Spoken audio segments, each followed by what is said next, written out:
really pleased to be joined today by so many CEOs that are navigating through these uncertain times that we've been talking about all day. Starting on my far left, Shannon Douglas, President of California Farm Bureau. Dave Puglia, President and CEO of Western Growers. Roger Isom, Alexi, I'm not looking far enough down here. Alexi Rodriguez, Executive Director of the Almond Alliance. Roger Isom, the President and CEO of Western Tree Nut Association and California Cotton Ginners and Growers Association.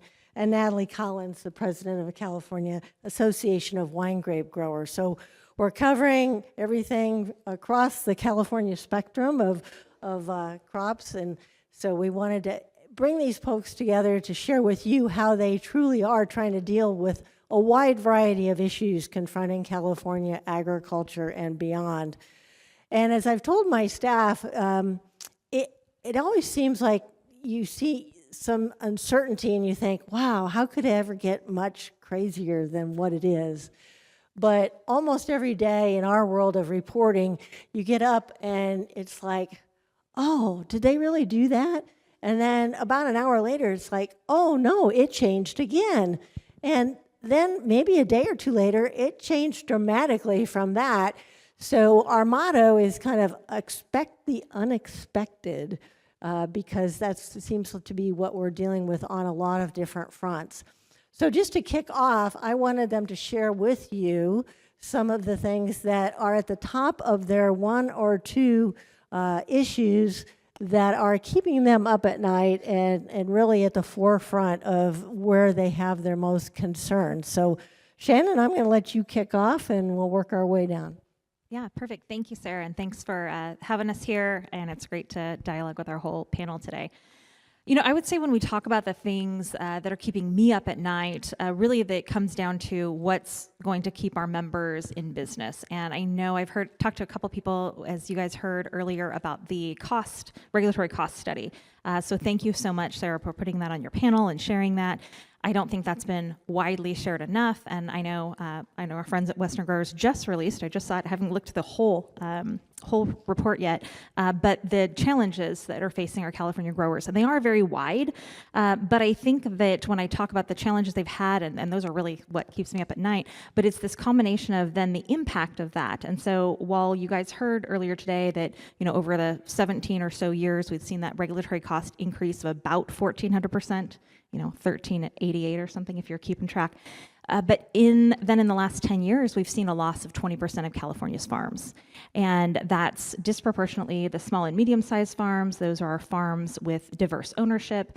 And that's a real problem here in California. I think someone asked me earlier, I was talking to both Darrens from Curious Plot, but what are the tipping point? And I said, I think we're there. And I think the evidence of that is this loss of farms. So that's really one of the key things. I realize that's a lot of issues into one, but when it comes to keeping me up at night, that's pretty heavy on the heart.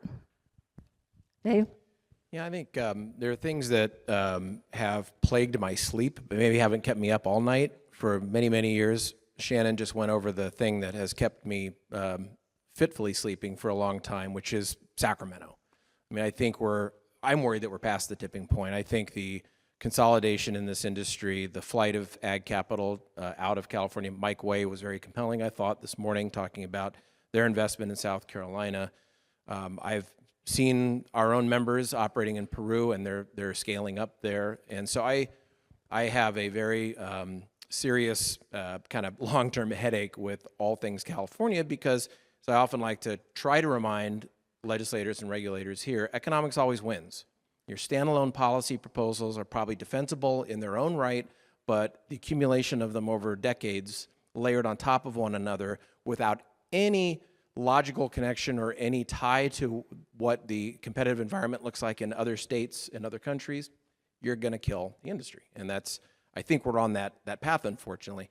What's going to keep me up tonight that didn't keep me up last night, I've spoken to a lot of people get a lot of questions about the Trump administration's threat of mass deportations and will that affect agriculture. To this point, they have hewed pretty closely to targeting illegal aliens, people who are here illegally, who are committing felonies in the United States. those who are national security threats to the United States and those with orders of deportation against them, meaning they filed an asylum claim, they lost, it's been adjudicated, they have an order of deportation. Just in the last, since this morning, I've had several members separately get a hold of me and tell me that we've had an enforcement sweep in Ventura County at 3 different sites. We've had a bunch of workers not show up in Southern California, probably because of what happened in Los Angeles and Santa Ana last night, and they're afraid. And then a colleague of mine, of ours in the ag industry, who represents an association in Texas, said that they just had enforcement sweeps yesterday too. Don't have a lot of detail about who was actually arrested. We saw this in Kern County a week before the Trump administration took over. Border Patrol conducted a sweep, detained a lot of farm workers, but only arrested those who apparently had felony records apart from entering the country illegally. So there's a lot we don't know yet, but that's going to keep me up tonight. That is something that we have been, I won't say counting on, because that would have been foolish, but we've been, I'll say, grateful that the administration has had this kind of prioritization that has not included sweeps of ag workplaces and detainment and deportation of ag workers. And I hope that hasn't changed, but just as I said, in the last 12 hours or so, getting some bad information on that, troubling information on that. Certainly, we want to follow up on that and see, as you know, the only, well, there was a New York State one that went into dairies, again, only collecting those who had felony records, but wow. Alexi. First, I would say the biggest things that keep me up at night are export infrastructure and international trade policy. We export 80% of the, or 70%, sorry, of the product that we grow here, and being that dependent, we are incredibly vulnerable in those areas. So on both the state and federal side, we really do need to be strategic in our approach to maintaining global competitiveness for our agricultural exports. As previously mentioned by both Shannon and Dave, rising costs. Our margins have been shrinking, and in most recent years, pretty much non-existent. And without some thoughtful policy implementation to ease the burdens and improve market access, we really do run the risk of losing our family farms and investment in California agriculture as a whole, and not just almonds. That's been a common theme today about the cost structure, everything being able to stay economically sustainable. So, and hopefully we'll get another mic to you, or that one will be fixed here shortly. Roger.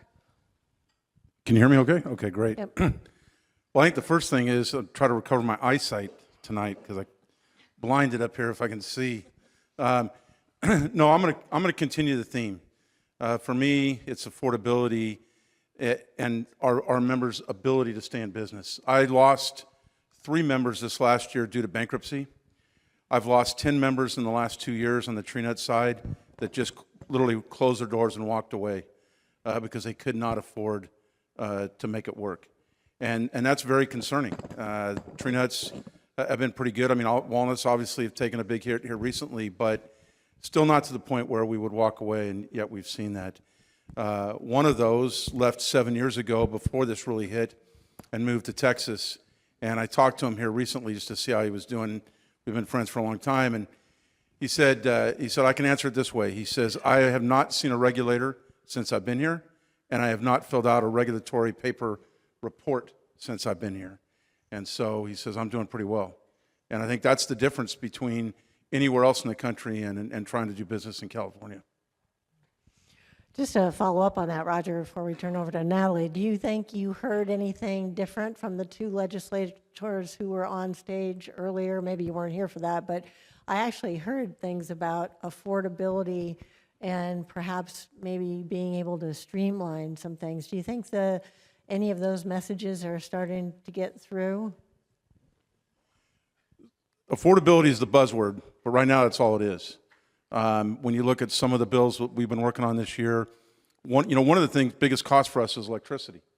And, we've 116% increase in the last 7 years in PG&E's territory. And you would think that we would get the picture on that.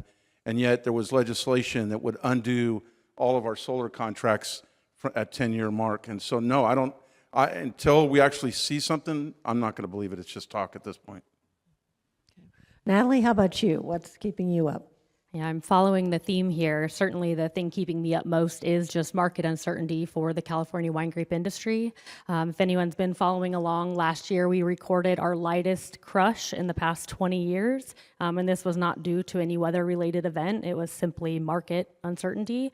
With recording the lightest crush, we also left close to 300,000 tons of wine grapes just sitting on the vine with no buyer.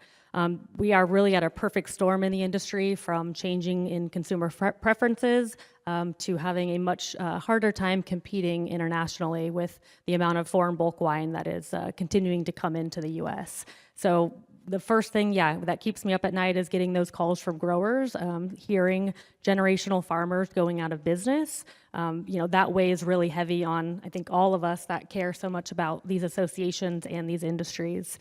The second thing is really falling in line with everyone else is we see the regulatory costs continue to increase, all input costs, and at the same time, our growers are not getting paid anymore for their fruit. If you look at the California Wine Grape Crush Report, you can actually track the dollars that were paid by district, by varietal for the past 25, 30, 40 years. And in that report, you'll see that many regions have not had an increase in their average price for the last 20 years, while their input costs have skyrocketed. So it's really just keeping growers in business and making sure that the California wine industry remains a vibrant part of California's fabric. Thank you. Let's switch to kind of on a federal level, some of the challenges that some of you are facing. And Alexi, I'll start with you on this. Obviously, we've had changes in the tariff levels, but President Trump has believed strongly that tariffs are his favorite words, at least one of them, and that these are going to not only generate funds that can reduce our federal deficit, but that they can be used to help negotiate a more level playing field. I've long heard growers say, that's what we really want. Just give us a level playing field, let us compete, break down some of these barriers so we can do so. How do you and your members view these tariffs right now? Are they helpful in any way in terms of leverage, do you think, or hurtful right now in terms of trying to rebuild export markets? Well, that is a great question, and I will say, having stepped into this role in early January, how pleasant it was that every other word out of Trump's mouth was tariff for my majority export commodity. That being said, our industry is no stranger to the consequences of trade disruptions. During the first administration, China used to be our #1 export market. And then after the retaliatory tariffs of 2018 that were implemented, shipments dropped sharply. And I would say after this year, China is likely to drop out of the top 10 export markets for almonds as a result. Fast forward to today, as many of you know, the current round of tariffs are on a 90-day pause, so it's still a little bit too early to know the full impact. That said, our position hasn't really changed. We support trade strategies that open markets and create long-term stability. We remain cautious about the risk of retaliation, especially since, as previously mentioned, we are so reliant on exports.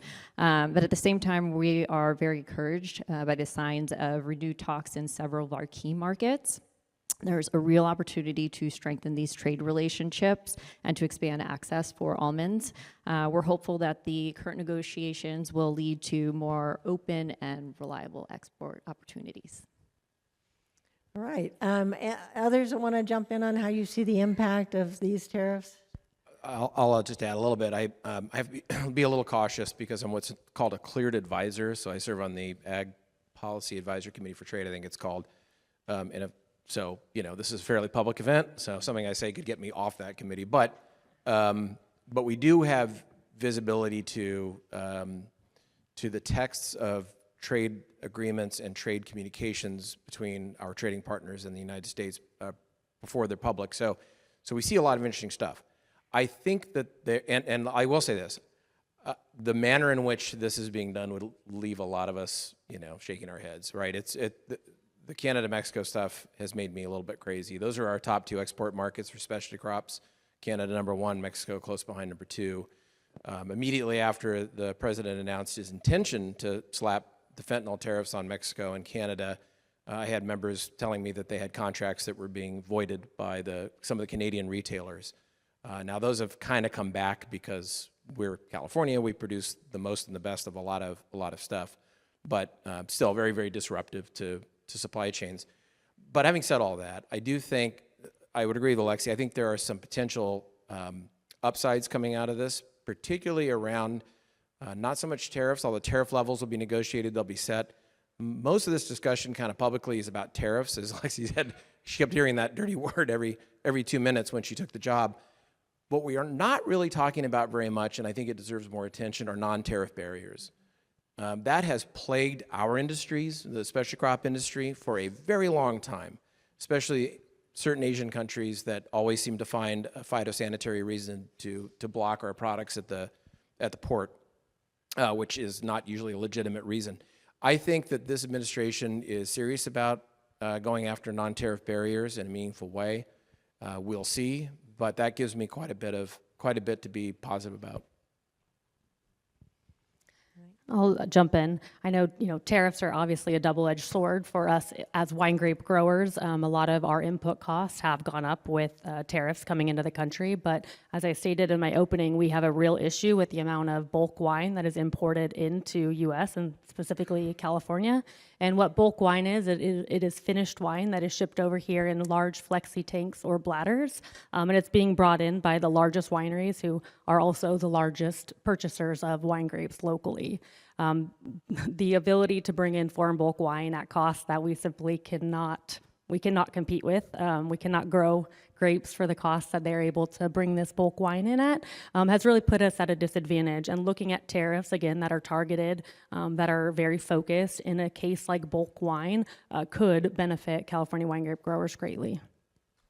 I remember you talking about that being such a big problem that a lot of people probably aren't familiar with in terms of the implications there. One of the other things that we've been watching is Secretary Rollins. Obviously, we've got the U.S. Trade Representative over in Europe right now negotiating with China. So we've got Besant, folks that are cabinet secretaries along with the trade rep working on cutting new trade deals. Then we'll also have Secretary Rollins, who has been to the United Kingdom. She's been to Italy now, just got back from there. Are we doing enough on the trade promotion side in terms of trying to open up new deals with buyers? I mean, I don't think I'll be critical necessarily, but I think we would all say there's probably always more we could do. I think that has been important for a long time as far as the relationships, and that's been one of the challenges with this this trade relationship issue. Maybe is that a better general way to call it? But is we do have some great relationships we've built in areas and particular countries that have really come to love our great quality products from California. So I think there's always more that we can keep doing. So I wouldn't critique that they're not doing enough at all, but I would always say there's more that's welcome. I certainly can't think of any growers, I mean, even beef cattle that are the bright spot of the ag economy right now. I think they're even okay if there's some more buyers, right? I don't think we're ever going to turn that down to have additional trade opportunities, but I wouldn't be critical either of the administration, the work they're doing, and the increased time being spent on that. And I know CDFA even doing some work there as well right now. So I think those are all very positive, just always more room. Yeah, and I would say I think it's been very encouraging. I think in recent years we haven't seen as much engagement from USTR, and so to see Brooke Rollins out and really taking the time to understand trade and make an effort to expand some of those markets, I think has been sort of a breath of fresh air for us as an export industry, because it was support that we weren't getting previously. I will say that the administration, both previous and this one, have been very supportive, just from market access funding and things of that nature. But it is nice to see the engagement to the level that we've seen recently. Very good. So some of the questions from you in the audience are starting to come in. Please enter them on your mobile device, and we'll start asking some of those here in just a little bit too.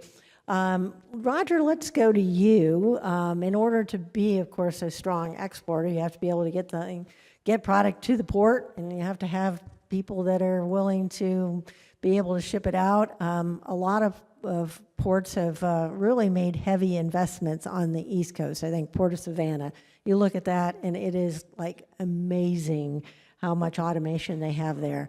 Not so much on the West Coast. Talk to us just a little bit about how you view any barriers on the infrastructure side to exports. Sure. I think when you look at the 3 West Coast ports in California, LA, Long Beach, and Oakland, they're among the worst in the world in terms of efficiency. Out of 400 and some ports, those 3 ports are on the bottom 350. And you hit the nail on the head, it's lack of automation. We've got 1 terminal down in Los Angeles that's automated and the rest aren't. And we missed a golden opportunity coming out of COVID because we had the president who pledged about basically $500 million towards infrastructure.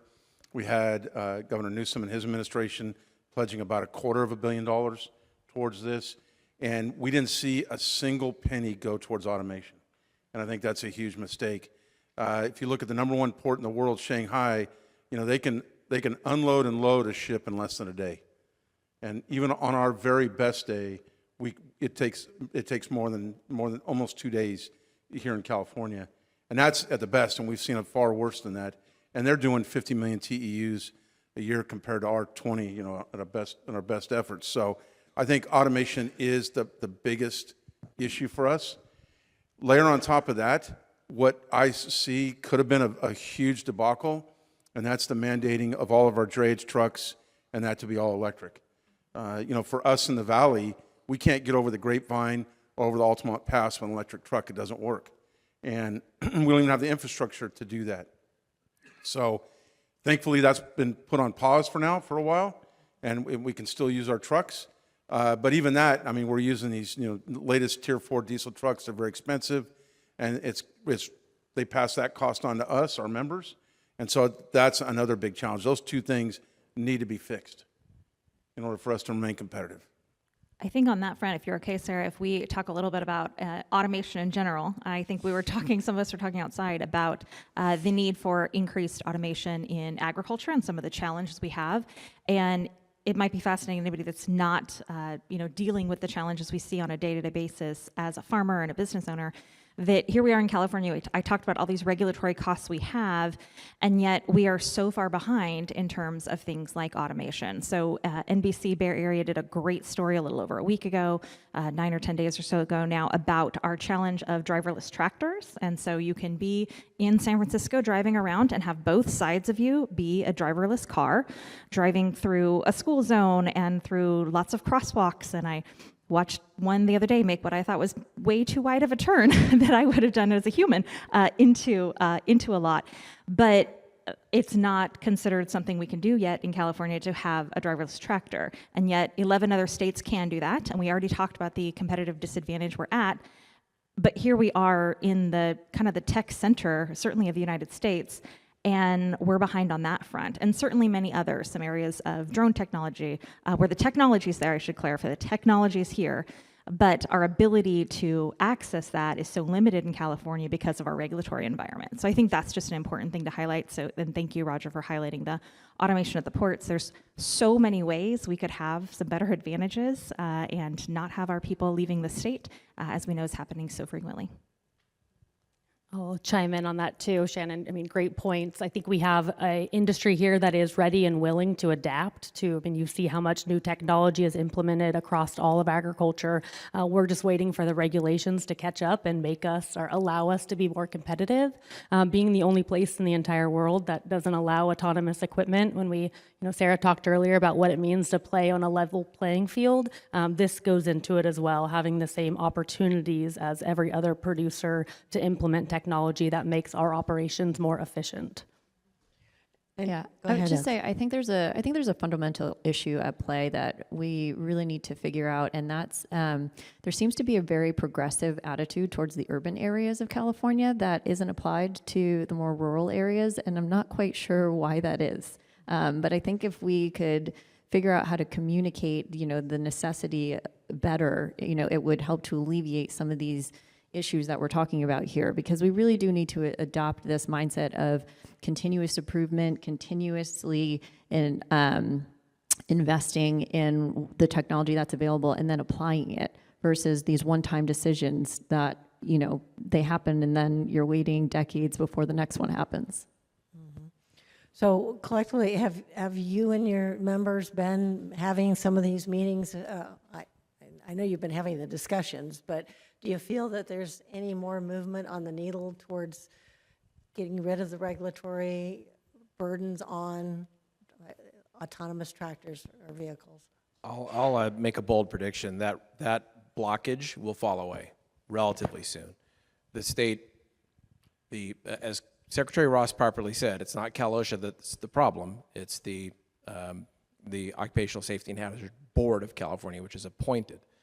And the governor has made some significant changes to that board. They've started a different process. California, of course, is all about process when it comes to regulatory matters. That's kind of death by a thousand cuts. But I do think a turn has been made.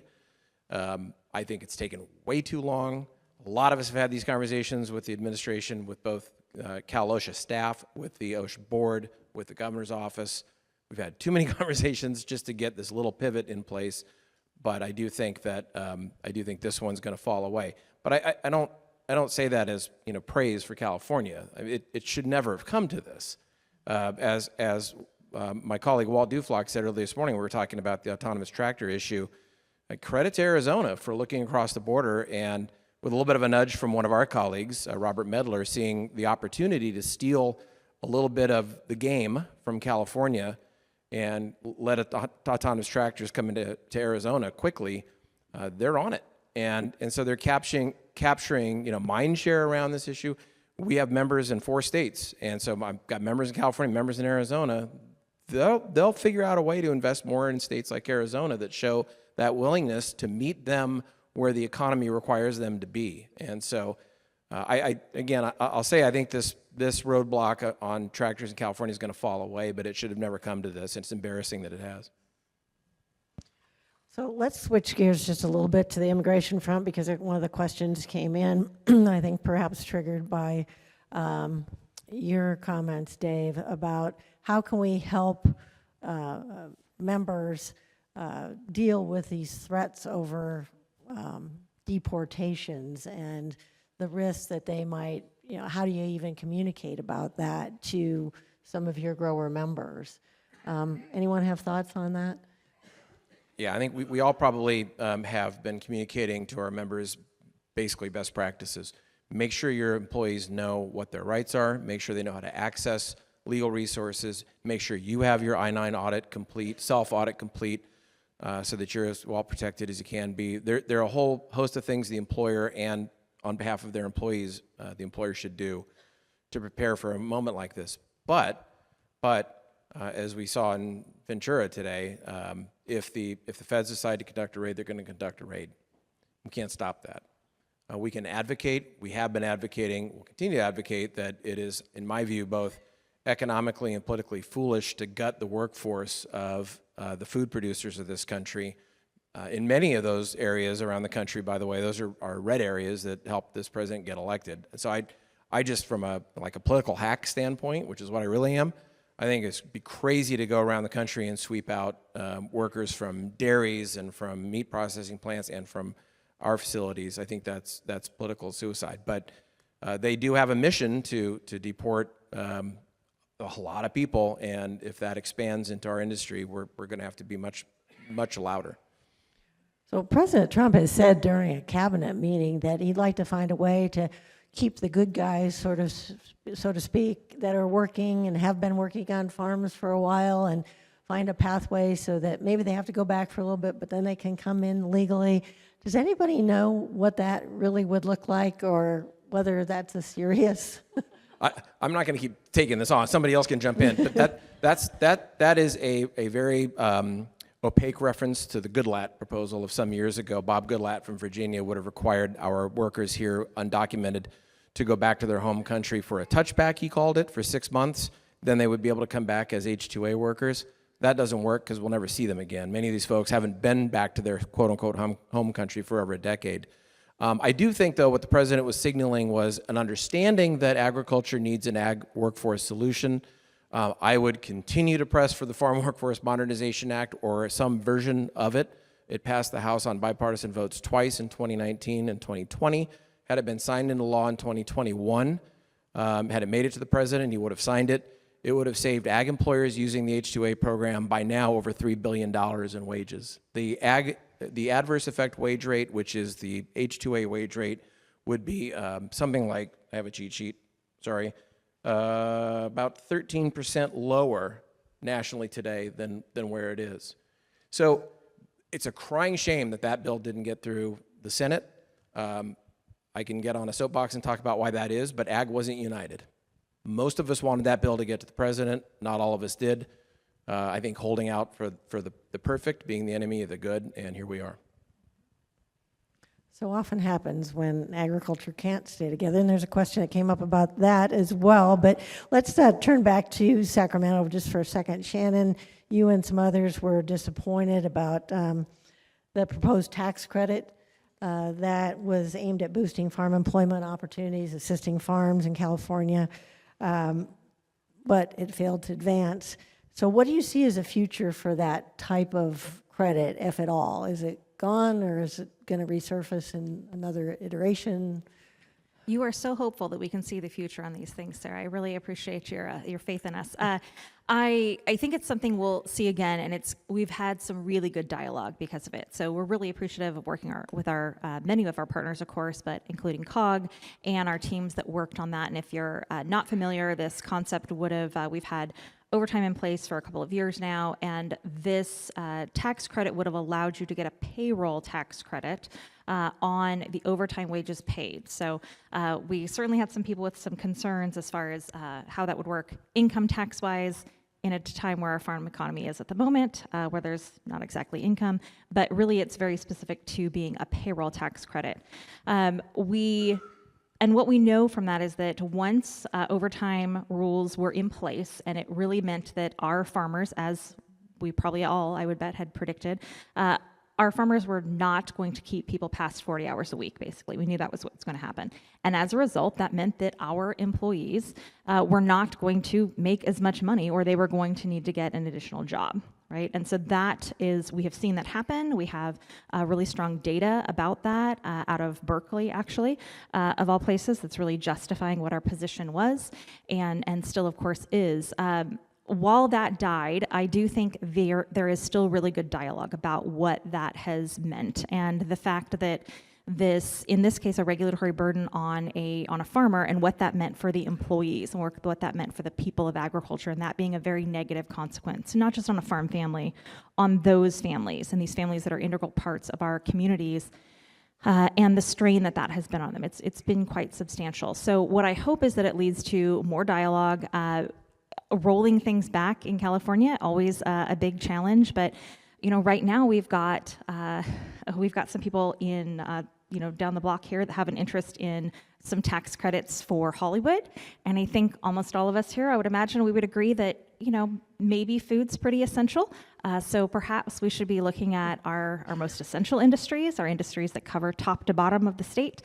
We've got members in really every county in the state, but 54 counties strong, urban, rural, et cetera, and that Hollywood world's a little bit isolated compared to how this impacts us across the state. So I think that there's continued dialogue, of course, happening there, and I think that's probably the most important piece that happened, is that at least we certainly got to talk about it and bring some of these issues to light.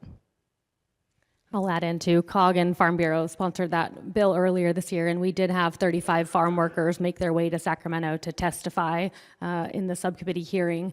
And I think a lot of their voices maybe were heard, and as Shannon said, I think this has certainly started the dialogue. It will be interesting to see how that film tax credit plays out. As Shannon stated, if we have room in our budget to support those who are putting entertainment on our televisions, I sure hope that there is enough budget funding for those who put the food on our plates.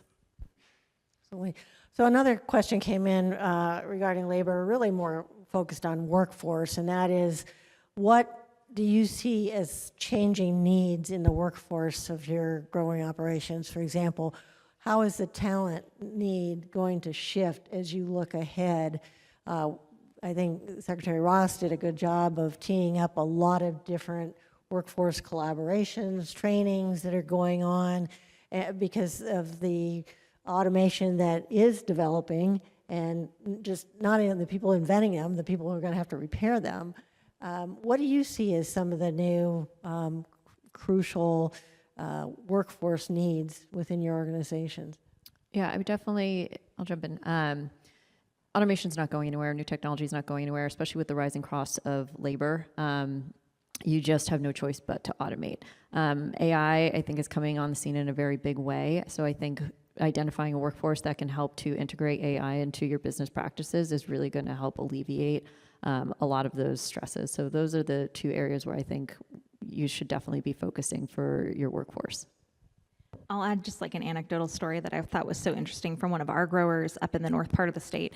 When I toured their facility a number of years ago now, probably 5 or 6 or something, they certainly have had challenges like everyone getting labor, but particularly how remote they are in this state. Quite a challenge getting enough workers up there. So they invested in some really fantastic robotic equipment. They were very excited, brought this thing in. It fills a big part of their packing shed equivalent there. I don't know what they officially call it, but equivalent to a packing shed on their facility, and was working great until it wasn't. And when it wasn't, then they couldn't find qualified people to work on the darn thing. And they were quite literally trying to find engineering interns out of the local university who could come and do that, because that was the challenge. And I mean, it was really something where I'm like, here they were really trying to find a solution, did a huge investment, of course, and then, it was the equivalent to a, treadmill with clothes strung on it or something that's not getting used, taking up this big footprint in their packing shed because they couldn't find people to work on it. So I think that's a huge void we've got to fill. Yeah, and that's a great example too, and it highlights another issue is that, and this is where I think educating the current workforce is really going to make a huge difference, because you're not going to be able to bring in, an engineer out of college to teach them how a sorter should work, because they don't inherently know what the sorter is supposed to do. So I think training your current workforce up in some of these new technologies is really also going to be an area to focus. If I could jump into that, and that's, Alexi just gave a great lead into an issue. In the tree nut industry, we've eliminated 10,000 jobs in the last 3 years, and that's primarily sorting. My annual meetings this week, I have 8 sorting companies going to be on hand exhibiting. But you need people to operate those, and we created a tree nut processing lab at Fresno State just to educate, primarily for graduates in the industrial technology program. But now, to get to Alexi's point, we're actually creating a certificate program where we can bring in workers from all the different facilities, and with a very intensive training program on PLCs, and that to be able to operate that equipment, understand how it works, because that is the future. I mean, that pure and simple. Thank you for all that. A question from the audience came in that I think maybe you can all pitch in on, because I hear this quite a bit from different folks, and it's not just in California. It's that sometimes industry groups tend to operate in silos, or sometimes they're in silos with a couple other parts of the industry, but not all in it together. Obviously, we're delighted that you're all here to share your expertise and insights, but what the questioner is asking, what opportunities do you see for a more unified message, if at all, to policymakers? I know some of you just talked on the tax credit, you've worked together. What's standing in the way now, or is there more going on that we just don't see behind the scenes? You shed some light on that when you approach Sacramento. I mean, I can start since I'm the newbie here. I mean, I've got no choice but to partner with other organizations. I got a lot to learn in a relatively short period of time. But Roger, you've heard me say this before. I think that I am not a native to California or to California agriculture. And I'll tell you, as an outsider, you don't understand the differences between the different entities and silos within agriculture from the outside. It is all agriculture. So when we are not unified in our messaging, we lose credibility as a whole. So I think it is incredibly important for us to start to coordinate efforts, because the fact of the matter is, and again, I'm repeating myself from a previous event, but not any one organization can do it all. There's just so much out there. And we all have unique skill sets. We all have unique relationships with decision makers in key positions. And so to be able to leverage all of that, I think we're going to start to see some real movement from within California agriculture. Because the fact of the matter is, those that may be against us have figured this out a long time ago, and we've got a lot of ground to make up. I think that in the work that we do, the reason we have all these different organizations is different kind of viewpoints of some of our industry sectors and slightly different angles sometimes. So because of that, we're not always going to perfectly align with everything. Plus, I mean, if you've met farmers, we aren't always going to perfectly agree on things, right? It's just innately some of that, whether it's just coffee talk shop or whatnot. But what we can do is really focus on the areas where we do align. And I think there is, I believe, an increased interest in that collaboration because to Alexi's point, there's only so many of us and there's a whole lot of others, and really working together to amplify our voice can be really important. And when we collaborate, and it's something I truly do believe in, is that we are stronger when we work together. And while we can't always work in perfect harmony, we aren't, it's not all rainbows and unicorns and stuff, but we really can work collaboratively on a lot of good projects and be able to do more together. So I think there's opportunity, and I think just the time dialoguing always helps all of that. But the helpful network that we have in ag is so important, because finding out like, hey, I've got this issue, and collaborating where we can is really critical. Dave? Yeah, just to add to that, I agree with Shannon. I mean, there is so much to cover, and it's such a complicated state. I can say, and I'll be interested what Roger says about this, because he and I have been doing this longer than I think these three combined. But in the 20 years I've been an advocate in this industry, from when I started here in Sacramento, I've seen that siloing go down considerably. I think this industry and the associations that represent it are much more collaborative today than they were 20 years ago, and I think that just continues to improve. Shannon raises a really good point. I mean, we all have we share a lot of common membership, for sure, across the whole industry. We also have some distinguishing characteristics that may make my membership a little bit different from Shannon's or from Roger's. And so that may lead to some differences of opinion on policy from time to time. Doesn't mean we won't work together very strongly on a host of other issues, and we do. Example, Shannon and Farm Bureau are wrong about the solar bill and the Williamson Act thing. But that doesn't mean... That's not on record, okay? That doesn't mean we won't work together. We're working really closely with Farm Bureau on a whole bunch of stuff, and including in Washington, actually, with a former Western Growers employee who works for Farm Bureau. So I would say that the industry actually does collaborate very, very well, given our incredible diversity of commodities, regions, personalities. That leads to some different policy priorities. But I think that the siloing has come down quite a bit. I'll echo Dave's comment. We do have here in Sacramento a coalition of ag leaders that meet quite often on state issues. Federally, we're thankful to be part of the Specialty Crop Farm Bill Alliance. While it was certainly put together to more work on the Farm Bill, it has kind of evolved past that and really has become more of a network just for information sharing and updates and everyone kind of working collaboratively on federal items. Those are just two simple examples, but I would agree with Dave in my time in leading the California Winegrape growers. I have certainly seen a lot of partnership and collaboration across all of ag. What I will say, though, is I think we could do a better job nationally on the marketing side of the equation and collectively having a voice for kind of public on what agriculture does to the U.S. I know that would take a lot of manpower to bring together all national groups, but that is certainly something that we would be interested in being part of. If I could just, and I don't want to belabor it, but I do want to add a couple things and drill down maybe just a little bit more, because Dave's brought it up a couple times. Yeah, I've been here for a long time. And I would agree with Dave that definitely siloing in the past was a problem. But I think what's happened over time is, we all have our turf and we all want to protect it, but we realize that we aren't going to be successful. We haven't been successful, but we recognize what our strengths are. And so, I'll just give you an example, the autonomous tractor thing. We're involved in a lot of Cal OSHA issues, but I realize, Brian Little from Farm Bureau and Michael Miller from Winegrape Growers are in it. I'm just going to follow their lead, and I'm going to, help there.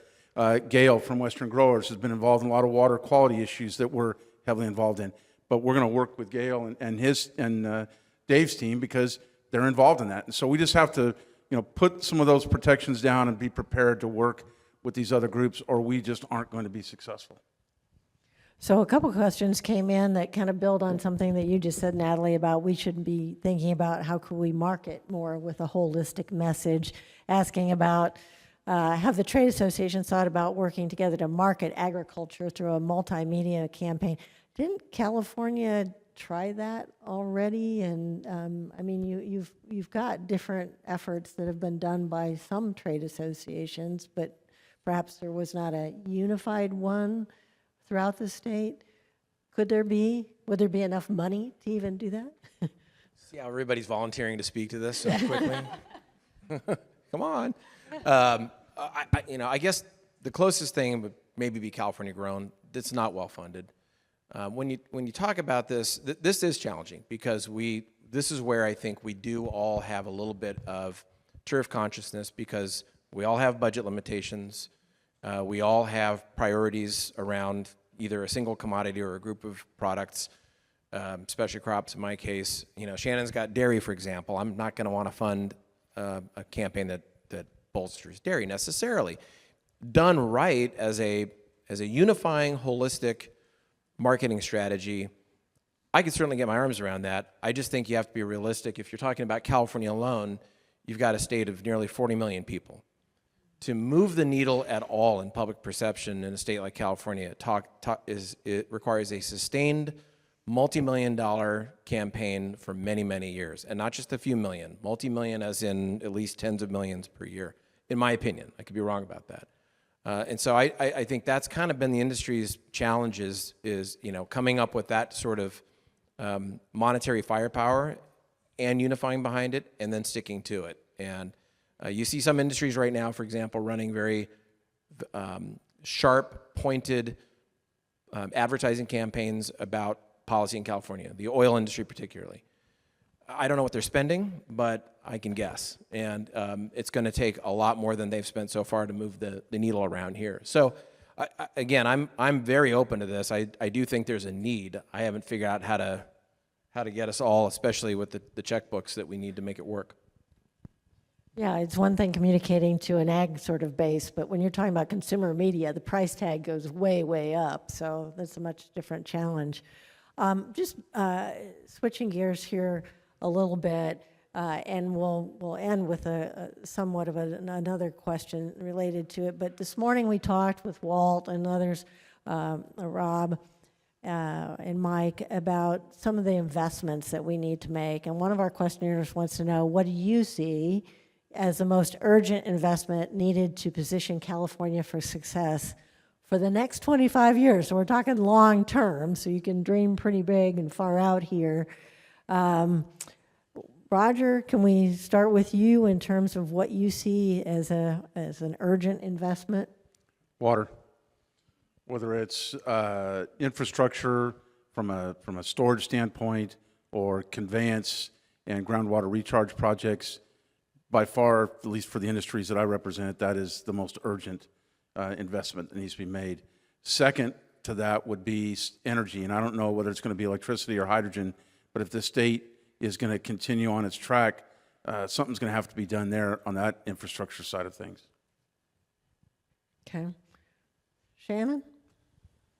I was just thinking, as we try to pick one, which candy bar do you pick, especially if we had a magic wand. It's probably hard to not agree with Roger on water. I think that, you could, my argument, I suppose, would be as we talk about our needs for other infrastructure and our transportation infrastructure and, some, not a whole lot of improvements at the ports would make a big difference, right, in helping us be competitive, but, and, keeping our power costs down, et cetera, like all of those things would be so helpful. But if we don't have the water to grow the food to begin with, then that all is in vain. So I suppose that probably really is the number one, if we're forced to rank. And again, a combination of, that's long-term storage, that is the ability to move the water, that creates a variety of interesting challenges, of course, in and of itself. But really, I think that's a pretty darn clear message from probably all of our members, I would argue. And I think energy is a big one too, just because given the focus of the state and wanting to automate so many things, and the infrastructure doesn't exist to implement all of that. And so if you don't invest, then they're not going to be able to achieve some of the objectives. And then, yes, we need water to grow, but then we also need to transport product. And right now, our industry anyway it's pretty exposed just in terms of infrastructure to ship product around the world. And so there needs to be focus there as well. And I'll maybe take a step back. I certainly agree with everything said here, but I think collectively we could do a better job at investing in our elected officials on who gets into office here in California, really collectively working together to make sure that people are in office that understand California agriculture, because all of these issues with water, infrastructure, energy, it all starts with policy making and decisions. So I think, again, collectively, we should start there. And if we talk about bringing the entire industry together, I think that would be a great place to start. There's obviously a lot of education that can be done, and one of our questionnaires is wanting to know how do we better engage and educate even younger people to come into our industry. We know that there are a lot of folks who don't make any connection between how you grow your food and process it and get it actually to a store. All they know is the store relationship. So any thoughts on obviously, we've got investments in 4-H and FFA and things like that, ag leadership. Dave, what are your thoughts on what do we do to better reach out at a younger level? Yeah, a couple things. Secretary Ross talked about this morning. All of the work that we've taken on around innovation, ag tech, automation. Again, Walt and Ben, if you haven't spent time with those guys, please do. It's a multi-headed beast, and we've made a huge investment in all of that out of Western growers. But a serious component of it is an ag education component designed to bring up the next generation of ag workers, specifically through our community colleges. So through grants we've received from CDFA and our own funding, we've created curricula for several community colleges in partnership with community colleges to teach that technology skill set and opportunity career-wise in community colleges that are like Hartnell College in Salinas, populated by a lot of sons and daughters of farm workers. And so they're probably looking to get out of farming, right? But there's great opportunity there. We see all these lights go on with students who realize that it's not just, picking weeds and cutting romaine, that there is a really serious STEM education component now in agriculture that can keep you close to home. So I would say that technology transformation that we're hopefully in the middle of, kind of on the front end of in our industry, is going to provide great opportunity, but there has to be an educational curriculum around it, and it's got to be, we've got to persevere and keep pushing on that. One, I think two, talking a little bit maybe against my earlier comments about a well-funded, marketing campaign over time. We all have the ability, everybody in the room, everybody in the industry has the ability to communicate outside the walls of agriculture thanks to social media. We're all doing it at different levels. We've done, I think, a pretty good job at expanding our reach outside of communities of interest in agriculture. When we started our social media work about 10, 12 years ago, all the eyeballs we were getting were in Fresno and Bakersfield and Salinas and Yuma. And now we're getting by far way more eyeballs, and they're coming from Los Angeles County and San Diego County and Sacramento and the Bay Area and Phoenix. That's the point. You want to communicate outside your family and hopefully begin to change perception for the long term. Those people are voters. Hopefully they make smarter decisions about who they send to Sacramento. But I think that's got to be, again, a sustained, meaningful effort. It has to be genuine. Can't look corporate, advertising-y kind of. It can't be too glossy. We spend a lot of time putting our members right in front of a camera. We don't script them, and not just the owners, but the farm managers and the facilities managers, and just let them talk. And that ends up getting incredible traction in social media because it's real and because people do want to know more about how farmers operate, where their food comes from, and they get it in a genuine way. So I would just encourage everybody to I'm not a social media geek like Walt is, but encourage everybody to get more active in social media. The only thing I would add to Dave's first comment about education is those educational programs need to go beyond the Central Valley into the urban areas to start to ignite some interest there as well. I think I'll just add, Farm Bureau started the California Foundation for Ag in the Classroom. I get to serve as the chair of that, in the I guess late 70s actually. But that program's been around for a long time. And then we thought about education in terms of taking things to the classroom. That's still a big part of what we do, but that's evolved so much. To Dave's point, the way people are getting that information and the way they're learning has changed too. Even 10 or 15 years ago, we would have thought in terms of just getting, stories in the news and now you can create your own stories. And now what people want is not a scripted story, right? I mean, it's really kind of fascinating where we would have, carefully published and produced something to make sure it was, I don't know, snazzy or whatever was popular then. But people want the authenticity, but that's also very nerve-wracking for our growers and our people telling that story. I could just share anecdotally. My husband has a rule of I don't want to be on social media. Do not put any photos of me on social media. Some of that because you worry about that. I was just after my son about not having his full name on social media, but it's changed, and so I think that as we have to keep adapting what we're doing, and so organizations like Ag in the Classroom have done some pivoting, but we also have more people here. They get further removed from agriculture all the time. Very few people can talk about, when they used to visit their grandpa's farm. That's just pretty unlikely. Maybe their grandparents' farm. Their grandparents got to visit somebody's farm. And so I think just what we have to do keeps changing, and I think the work to evolve that is really going to be critical. So appreciate everybody's efforts on it. Well, we've just got a couple minutes left, so we're going to do one final question for everybody. Natalie, I'm going to start with you.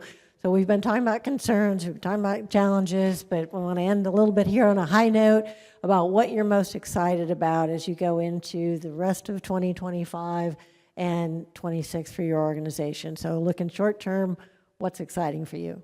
Well, we certainly have an aggressive state, federal, and regulatory agenda for today, but I think we've talked a lot about that, and I'll shift gears to something I'm excited to roll out for our association this year. Just last year in 2024, we celebrated our 50th anniversary as an association, brought all of our growers back from the past 50 years and all of our industry leaders, and it was really a moment of reflection and realizing all that the industry has accomplished in the last 50 years. We will this year be rolling out a new website for the association, a new brand, and really putting a focus on grower resources. Much of our member benefits really tie back to being that go-to resource for the industry, and we want to make sure that we're delivering our value through that. So I'm excited this year to roll out a new website, a new rebrand, and really improve our member resources. Well, look forward to seeing all that. Roger, how about you? I'm most excited that we switched our health insurance to Western Growers this year. We saved several $1,000s, by the way, so. I don't know how much I got on me, Roger, but that is a serious fact, by the way.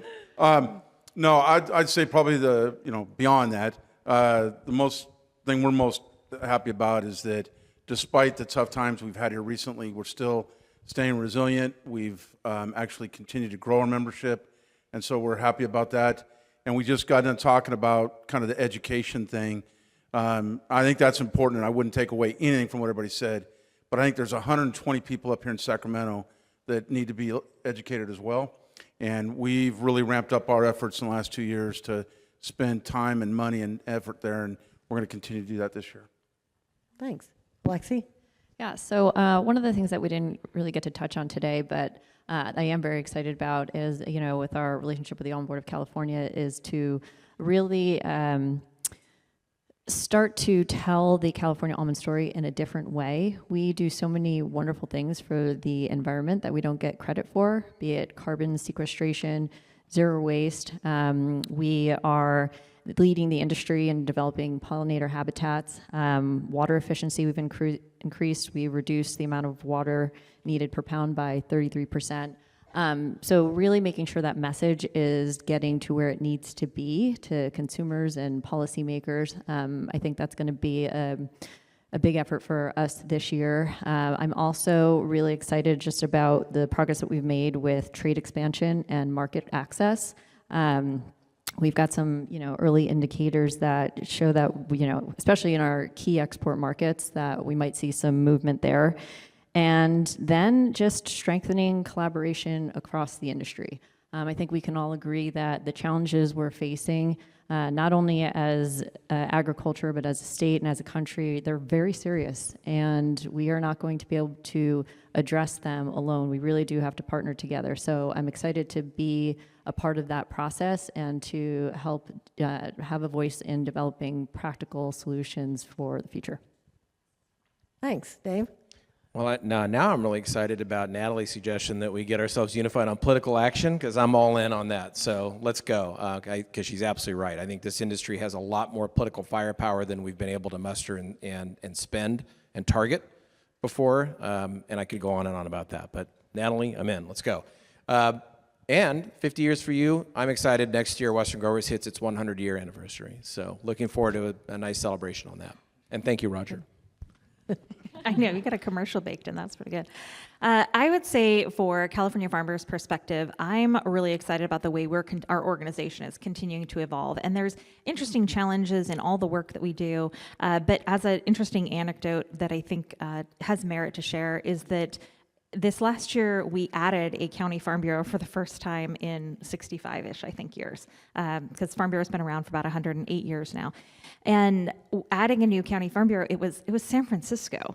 And that's kind of fascinating, right? But they're growing and adding members, and they have people with an interest in food, and of course, people with an interest in agriculture for a variety of reasons. We have a lot of farm owners that live there and other things. But I think that's been a really interesting indicator and has led to really fascinating dialogue from a very different space that has been helpful. And then the other thing I think I want to add is that makes me hopeful, despite a lot of the negative things, of course, we had to share about today, is that this idea of affordability, while we know right now it's a buzzword, it's a really positive buzzword as opposed to some of the other things we've heard. I mean, there's a lot of other buzzwords that I would like to hear less of and more about the challenges of affordability. And I think that really has led to some important dialogue as far as what these things mean on Main Street, what these mean for our farmers, but the business owners, what it means for an average consumer in their power bill. I mean, certainly people are talking about that more so than ever before. So I'm really hopeful that actually this affordability dialogue is one that unites us across ag. I mean, if you talked about a sustainable something or a regenerative something before, that means something to some, but not everybody. But affordability, that influences everybody across our whole state. All right. Well, thank you for all of your inputs, your perspectives, your time today. Please join me in showing a round of applause for our speakers.